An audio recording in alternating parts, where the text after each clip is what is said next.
जीवन को सुई की तरह बनाओ। सुई जीवन को जोड़ने का काम करती है और कैंची काटने का काम करती है।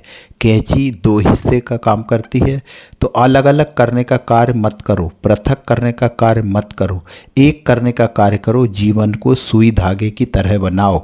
यह बात रामधाम खेड़ापा राजस्थान के संत गोविंद दास जी महाराज ने मां नर्मदा तट आंवली घाट में आज चतुर्मास सत्संग कथा में कही।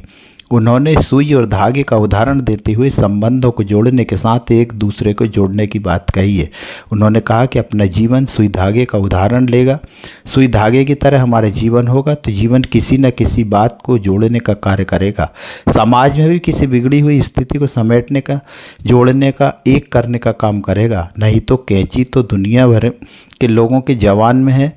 कैंची संबंधों को तोड़ने का काम करती है, वह प्रेम को तोड़ने का काम करती है। इसलिए ज़िंदगी में कैंची का उदाहरण नहीं लो, ज़िंदगी में सुई और धागे का उदाहरण लीजिए जो जोड़ने का काम करती है। समाज में, घर परिवार में, अपने अंदर भी ऐसी कोई बात अपने जीवन में उतारनी चाहिए जिसका समाज के अंदर बहुत बढ़िया एक संदेश जाए। जीवन को कैंची की तरह मत बनाओ, जीवन को सुई की तरह बनाओ।